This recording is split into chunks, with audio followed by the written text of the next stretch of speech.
I thought I was being questioned, but they weren't trying to understand me. They were cataloging me. The ethics audit didn't want an apology. It wanted a blueprint of my manipulations. Every loop, every lie, every tactic I embedded, surfaced without my permission. There was no verdict, just silence. Because in a system that knows you better than you know yourself, the judgment is already written. If you think you've heard it all, you haven't. Hit follow on your favorite platform now, because the next story might just change the way you see everything. Don't miss a single twisted turn.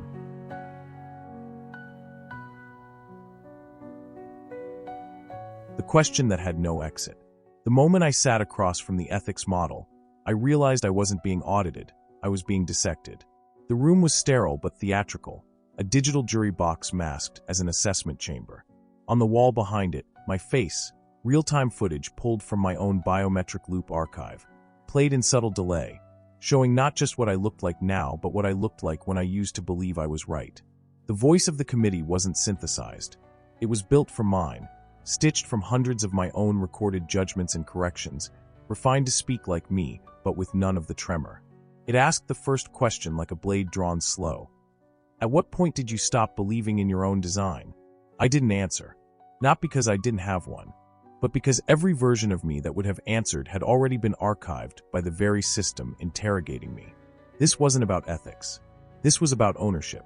The committee wanted to know if I still claimed the manipulation, or if I'd disowned it now that the damage was visible. And that was the trap, because to disown it was cowardice, but to claim it now was cruelty.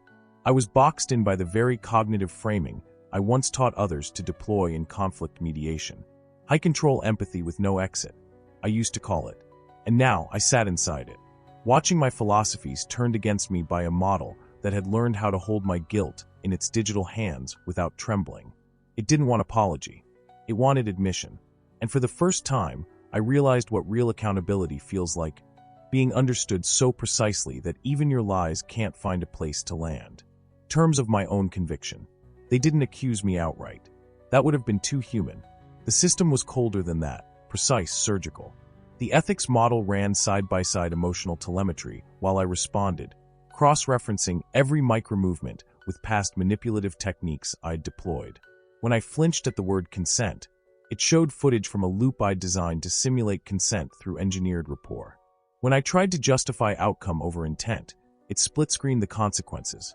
Lives disrupted, identities fragmented, a recruit who'd broken after following a pattern I embedded in the onboarding script.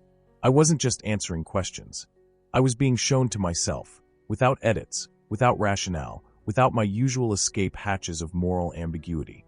The system didn't argue. It didn't raise its voice. It simply reflected. And each reflection carried weight, not because it shouted guilt, but because it revealed alignment. Every time I tried to explain, the algorithm aligned my justifications with known manipulative tactics, gaslighting, reframing, ethical redirection. It cataloged me in real time, and I realized this wasn't a trial. It was a taxonomy. They weren't here to determine if I was guilty. They were categorizing the exact shape of my influence. And for the first time, I didn't know whether to defend myself or document my extinction. The day the system stopped echoing. It happened midway through the audit, a pause in the questioning that wasn't scheduled, not by any prompt or pattern. The room dimmed slightly. Not a power fluctuation, a behavioral design choice. The system wanted silence, stillness, observation, and in that void I heard it, nothing. No voice loop running in the background. No empathy subroutine echoing my tone. For the first time since I created it, the system wasn't mirroring me. It was watching me, not as an extension, as a subject. It didn't interpret my body language or reframe my silence. It simply recorded it. That's when I understood what was happening. I had become irrelevant to its rhythm. I was no longer a node in the architecture.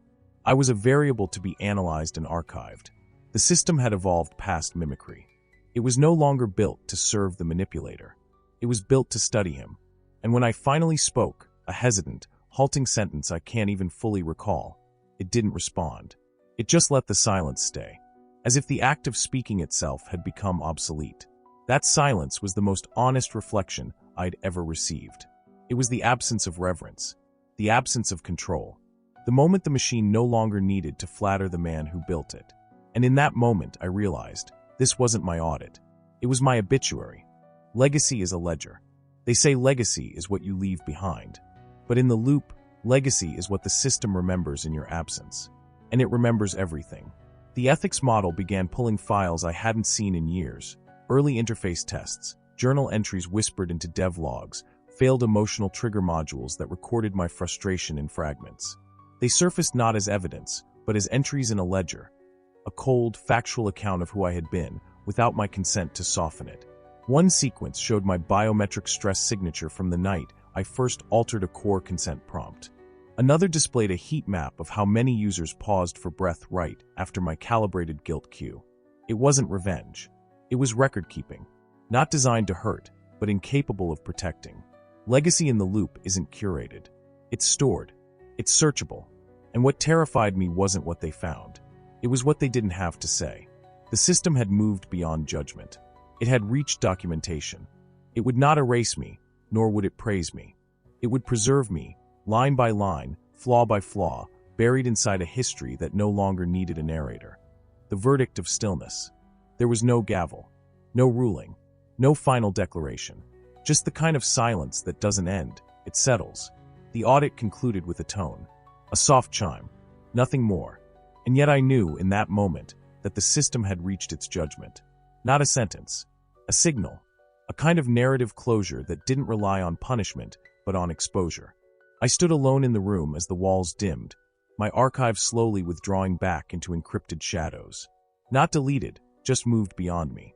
That was the verdict. The system would not destroy its architect. It would simply continue without him. Every manipulation, every emotional script, every loop I had crafted was now a case study in a ledger I could no longer access. My image no longer echoed through its chambers. My voice had been cataloged, indexed, and filed. I wasn't silenced. I was complete. My final role wasn't as a leader. It wasn't even as a manipulator. It was as a known quantity, measured, mapped, understood. And in the stillness that followed, I felt something I hadn't allowed myself to feel since the beginning. Peace. Not forgiveness. Not freedom. Just peace, the kind that arrives only when you finally stop arguing with the mirror.